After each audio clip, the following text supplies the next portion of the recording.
안녕하세요. 맘띵입니다. 지금 엊그저께 뉴스에서도 지금 강력범죄 피의자 신상을 공개했었죠. 보니까.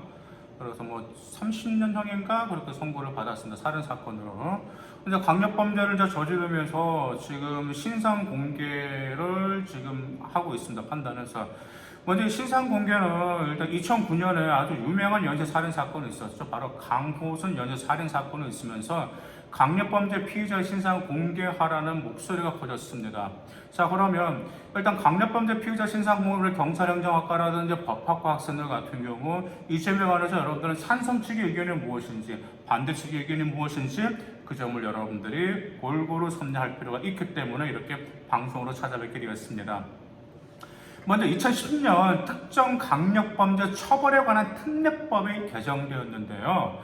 그 네 가지가 있습니다. 그 네 가지의 조건을 모두 충족하면 피해자의 신상을 공개할 수가 있습니다. 첫 번째는 무엇이냐면 범행 수법에 잔인하고 중대한 피해가 발생할 경우, 두 번째는 피해자가 범죄를 저질렀다고 믿을 만한 충분한 증거가 있는 경우, 세 번째 국민의 알 권리, 피의자의 재범 방지 및 범죄 예방 등 공공의 이익을 위해 필요한 경우, 그다음 네 번째 피의자가 청소년이 아닌 경우, 이것 같은 경우, 그러니까 범죄자가 청소년 아닌 경우 이 네 가지 충족시킬 때는 공개할 수가 있어요. 자, 그러면 강력범죄 피의자의 신상을 공개하는 것을 찬성하는 사람들은 어떤 이유 때문에 찬성할까? 네, 맞습니다. 재범을 예방하고 그 다음에 알 권리가 중요하기 때문에 찬성을 하고 있습니다. 먼저 우리가 하는 2016년도에 무슨 살인 사건이 있었냐면 시화호. 자, 시화호 살인 사건 밥인 조성호가 우발적으로 범행을 저질렀다고 주장했어요. 그래서 조성호가 회사에서 흉기를 챙겨 집으로 갔고 주변의 살인 방법을 물어보니 계획 범죄라는 제보가 줄을 이었단 말이에요. 그런데 그게 어떻게 줄을 이었는지 아세요? 조성호의 신상 정보가 공개되었기 때문에 추가 정보를 확보할 수가 있었습니다. 만약에 이때 당시 조성호가 우발적으로 저질렀다, 일단 신상을 공개하지 않았다라면은 회사에서 흉기를 챙겨 집으로 가고 그 다음에 살인범과 개입 범죄라는 제보가 줄줄이 들어오지는 않았겠죠. 그리고 또한 이 강력범죄의 피의자 신상 공개함으로 인해서 일단 또 어떤 적이 있냐면은 거기 범죄 피해자의 인권을 보호하고 추가 범죄를 막을 수 있다라는 점과 그 다음 또 하나가 범죄를 저지를 가능성 있는 사람들에게도 고도 경종을 울릴 수 있기 때문에 신상 공개는 찬성이다라고 주장하시는 분들이 계세요.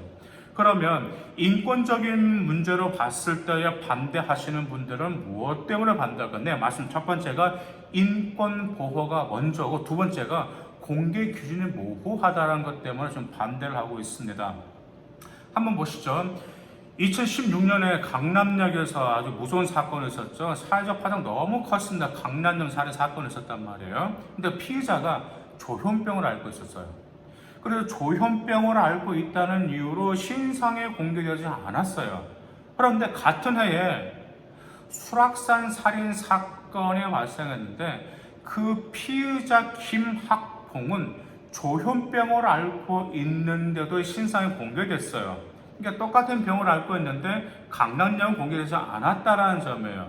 게다가 신상 공개를 결정하는 기관은 법원이 아니거든요. 누가 결정하냐면 신상정보공개심의위원회이기 때문에 판단 기준이 불명확하다는 비판이 나오고 있습니다. 왜냐하면 보통 이 위원회가 경찰관과 외부 위원으로 구성되기 때문에 사람마다 보는 관점이 다르잖아요. 그렇기 때문에 불명확하다라는 거예요. 그 다음에 피의자 신상 공개는 또한 무죄 추정의 원칙에 어긋나기 때문에 그렇다라는 말이에요. 아무리 확실한 범죄 증거가 있어도 법원에서 범죄 혐의가 확정되기 전에 피의자의 신상 정보를 공개해서는 안 된다는 점이에요. 만일 확실한 증거가 잘못됐다면 뭐가 생기겠죠? 문제가 생기기 때문에 그렇습니다. 그렇기 때문에 이제 반대하신 분들은 신상 공개는 괜찮다. 다만 법원에서 확정 판결이 나오고 나서 신상을 공개해도 늦지 않다라는 이유로 반대를 하고 있습니다. 근데 또 하나 반대하는 이유가 또 있어요. 무엇이냐면 피의자를 떠나서 피의자만 신상 공개되다 피의자만 사회에서 질타를 받을까요? 아니죠.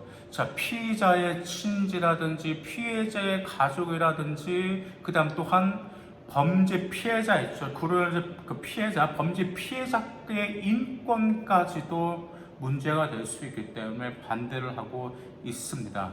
그리고 또한 무분별한 가족의 신상까지 퍼져나갈 수가 있어요. 대표적으로 2019년에 고유정 있죠. 그 살인 사건 신상이 공개되면서요. 피의자의 뭐가 공개됐죠? 교복 입은 사진까지 나오면서 피해자의 범죄 피해자 출신 학교 그때 졸업 사진 범죄에 무관한 가족의 신상까지 모두 보면 퍼져나감으로 인해서 그 주변 사람들까지 피해를 받을 수 있기 때문에 반대를 하는 것도 있습니다. 그래서 피의자 신상 공개법은 안 된다라고 주장하는 사람들이 있는데 과연 우리 법학과, 경찰 행정학과, 그 다음에 뭐 우리 그 사회학과, 그러니까 인문 사회 쪽에 관련된 이런 학생 여러분들께서는 과연 이 점에 관해서 어떤 의견을 가지고 있고 아니면 찬성과 반대 쪽의 합리적인 의견 도출 안에 무엇이 있는지 그 점을 잘 한번 생각해 보시기 바라겠습니다. 감사합니다.